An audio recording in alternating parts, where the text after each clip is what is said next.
Hello everyone, this is Preet. Welcome back to my YouTube channel. हम जो ये topic है वो देख रहे हैं केमिकल रिएक्शंस एंड इक्वेशंस। इस टॉपिक के अंदर हम कल तक देख चुके थे कि केमिकल रिएक्शन क्या होती है। केमिकल रिएक्शंस के कुछ एग्जांपल हमने देखे थे कि केमिकल रिएक्शंस जब होती हैं, जब बनती है इनके अंदर जब कोई प्रोडक्ट, तो उसकी जो स्पेशलिटी होती है उनके वो पूरी की पूरी चेंजेस होती है अपने रिएक्टेंट से। यानी एक बार अगर किसी रिएक्टेंट से प्रोडक्ट बन जाए तो उसकी जो सारी प्रॉपर्टीज होती है वो बिल्कुल ही चेंज हो जाती है। हमने एक एग्जांपल भी देखा था, जैसे हाइड्रोजन और ऑक्सीजन मिलकर क्या बनाती हैं, वाटर बनाती हैं। वाटर के अंदर ना ही तो कोई प्रॉपर्टी हाइड्रोजन की होती है, ना ही कोई प्रॉपर्टी ऑक्सीजन की होती है, बल्कि पूरी चेंज ही होती है। ठीक है, उसके बाद हमने देखा था कि केमिकल रिएक्शंस जब होती है तो किस किस में चेंजेस आते हैं। किसी भी मैटर के कलर में चेंज आता है, टेम्परेचर में चेंज आता है, उसकी स्टेट में चेंज आता है, और इवोल्यूशन ऑफ गैस होता है, यानी गैस निकलती है रिएक्शंस में। उसके बाद हमने देखा था केमिकल इक्वेशन क्या होती है। केमिकल इक्वेशन होती है किसी भी केमिकल रिएक्शन को जब हम सिंबल की फॉर्म में लिखते हैं, यानी हम हाइड्रोजन को लिखते हैं H2, ऑक्सीजन को लिखते हैं O2, और जब हम इसे रिप्रेजेंट करते हैं सिंबॉलिक फॉर्म में तो वो होती है केमिकल इक्वेशन। आज के इस वीडियो में हम स्टार्टिंग करेंगे बैलेंस्ड केमिकल इक्वेशन कि जो आपकी केमिकल इक्वेशन को है वो जब हम उसको बैलेंस करते हैं तो वो होती क्या है कि balance chemical equation. In a balanced equation the number of atoms of each element remains the same before and after a chemical reaction. It means balanced equation के अंदर क्या होता है कि जो ईच एलिमेंट, यानी कि जो हम एलिमेंट लेते हैं, जैसे हमने रिएक्टेंट के अंदर कुछ एलिमेंट लिए तो और कुछ प्रोडक्ट में एलिमेंट बने, तो दोनों साइड के जो एलिमेंट होते हैं उनके जो एटम्स के नंबर होते हैं वो क्या होते हैं, हमेशा इक्वल होते हैं। यानी जो एलिमेंट बनते हैं और जो एलिमेंट पार्टिसिपेट करते हैं, दोनों के ही जो नंबर ऑफ एटम्स होते हैं वो क्या होते हैं, इक्वल होते हैं। अब हम दो चीजें देखेंगे इसके आगे कि पहली बात तो कि केमिकल इक्वेशन को बैलेंस कैसे किया जाता है और क्यों किया जाता है।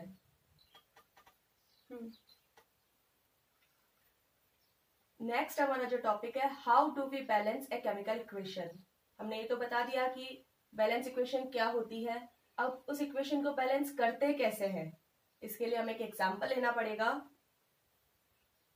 तो मान लीजिए हमने एक एग्जांपल लिया, Fe plus H2O equals to Fe3O4 plus hydrogen. ठीक है, ये जो फर्स्ट ऑफ ऑल मैं आप लोगों को ये बता देती हूं कि कोई भी रिएक्शन या कोई भी इक्वेशन जो होती है, एरो के जो लेफ्ट साइड में जो होते हैं उनको बोला जाता है रिएक्टेंट। क्या बोला जाता है, रिएक्टेंट। और Fe plus H2O equals to Fe3O4 plus H2, जो एरो के लेफ्ट साइड में होते हैं उनको बोला जाता है रिएक्टेंट, और जो एरो के राइट साइड में होता है उनको बोला जाता है प्रोडक्ट। नेक्स्ट जो अगला हमारा स्टेप आता है वो है, ये जितने भी जो आपको सब्सटेंस दे रखे हैं, चाहे एलिमेंट हो चाहे कंपाउंड हो, उनको सबसे पहले हम लोग बॉक्सेस के अंदर क्लोज करते हैं। जैसे ये Fe है, इसके चारों तरफ हमने एक बॉक्स बना दिया, H2O इसके चारों तरफ एक बॉक्स बना दिया, Fe3O4 H2 इन सबको हमने एक बॉक्स में क्लोज कर दिया। अब हम एक इंडेक्स बनाते हैं जिसमें हम तीन चीजें लेते हैं, element, reactant and product. Element हमने तीन लिए हैं यहाँ पे, कौन कौन से, हमारी जो ये इक्वेशन है उसमें तीन एलिमेंट्स काम आ रहे हैं, Fe, H और O। ठीक है, Fe, H एंड O। अब सबसे पहले हम देखेंगे कि Fe, H और O जो हमारी रिएक्टेंट है उनमें एटम्स कितने हैं। जब ये रिएक्टेंट की फॉर्म में है तो इनमें एटम है, Fe एटम कितना दिख रहा है, 1, रिएक्टेंट में एटम है 1। H के एटम में है 2, तो यहाँ पे हम लिख देंगे 2। ऑक्सीजन का जो एटम है वो है 1। ठीक है, प्रोडक्ट है, प्रोडक्ट में Fe के जो एटम है वो कितने दिख रहे हैं, 3, तो यहाँ पे हम लिख देंगे 3। हाइड्रोजन के जो हम एटम लेंगे वो प्रोडक्ट के अंदर हाइड्रोजन के एटम है 2, यहाँ हम लिख देंगे 2। ऑक्सीजन के जो एटम है वो है 4। अब हमें सबसे पहले इनको बैलेंस करना है। Fe का जो एटम है वो है 1 और इधर है 3, तो सबसे पहले हमें Fe कितना करना पड़ेगा 3, तो हम 1 को मल्टीप्लाई कर देंगे 3 से, तो हमें ये मिल गया 3। Fe का हमने बैलेंस कर दिया, रिएक्टेंट के अंदर भी 3 एटम्स है एंड प्रोडक्ट के अंदर भी 3 एटम है। देन हम अगर हाइड्रोजन की बात करें तो हाइड्रोजन के अंदर यहाँ 2 है, वहां भी 2 है, तो हाइड्रोजन पहले से बैलेंस्ड है। फिर आगे चलते हैं ऑक्सीजन के पास। ऑक्सीजन में रिएक्टेंट के अंदर एटम है 1 एंड प्रोडक्ट में 4, तो यहाँ हमें क्या करना पड़ेगा, यहाँ हमें ऑक्सीजन के आगे 4 करना पड़ेगा, यानी कि इसको जब हम 4 से मल्टीप्लाई करते हैं ये 4 होता है यहाँ पे, लेकिन ये जो ऑक्सीजन है उसको 4 करते टाइम रिएक्टेंट में हम 4 कहीं बीच में नहीं लिख सकते हैं, हम बॉक्स के अंदर यहाँ या यहाँ नहीं लिख सकते हैं। वो 4 कहाँ आएगा, वो 4 आएगा यहाँ पे। अब वो 4 अगर यहाँ पे आएगा, जब ये 4 यहाँ पे आएगा तो ये हाइड्रोजन के कितने हो चुके हैं, अब ये जो 4 है ये कितना हो चुका है 4, 4 2 जा 8, जो ये हाइड्रोजन है वो कितने हो गए हैं 8। हाइड्रोजन के एटम कितने हो गए यहाँ पे 8 हो गए, और हमारे पास में कितने 2 है। ऑक्सीजन के हमने 4 कर दिए, ऑक्सीजन का तो हो गया कि 4 हो गए, लेकिन हाइड्रोजन के कितने हो गए 8। तो हाइड्रोजन के 8 करने के लिए हमें 2 को किससे मल्टीप्लाई करना पड़ेगा 4 से, तो ये कितने हो गए 8। अब अगर रिएक्टेंट के अंदर अगर आपके जो एटम है वो 8 हो गए, तो हमें प्रोडक्ट में भी कितने करने पड़ेंगे 8, तो प्रोडक्ट में भी हमें किससे मल्टीप्लाई करना पड़ेगा 4 से, तो यहाँ पे भी कितने हो गए 8। अब प्रोडक्ट के अंदर हमें हाइड्रोजन कितने करने पड़ेंगे 8 करने पड़ेंगे, तो प्रोडक्ट के अंदर पहले से हाइड्रोजन कितना है 2, तो हमें किससे मल्टीप्लाई करना पड़ेगा प्रोडक्ट को भी 4 से। तो ये स्टेप हम आगे लिखेंगे, यहाँ पे भी हमें क्या करना पड़ेगा 2 × 4 = 8। तो ये जो हमारा स्टेप आगे चलेगा वो है Fe के आगे हमें कितना लिखना पड़ेगा 3, Fe के आगे हम लिख देंगे 3 प्लस ये कितना बन गया 4H2O, 4 2 जा 8। आगे क्या बनेगा,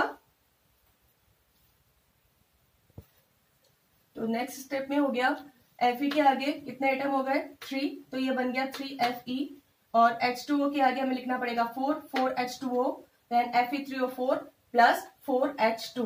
तो ये सारी जो इक्वेशन है वो बैलेंस हो गई है। Fe के जो दोनों तरफ के एटम्स है वो 3 बन चुके हैं, हाइड्रोजन के जो एटम है 4 2 जा 8, 4 2 जा 8, 8 बन चुके हैं, और ऑक्सीजन के जो एटम है वो इधर भी O के आगे 4 है और उधर भी O के साइड में 4 है, तो ऑक्सीजन के भी एटम कितने हो चुके हैं 4। तो इस इक्वेशन के अंदर solid, liquid, Fe3O4 solid and H2 जो है वो गैस है, और ये जो हमने सारा मेथड देखा था उसे हीट एंड ट्रायल मेथड भी बोला जाता है। केमिकल इक्वेशन को बैलेंस कैसे करते हैं वो हमने देख लिया। And next, why do we balance a chemical equation, कि जो केमिकल इक्वेशन होती है उसको बैलेंस कैसे करते हैं, बट वो क्यों करते हैं उसका जवाब हम देखेंगे।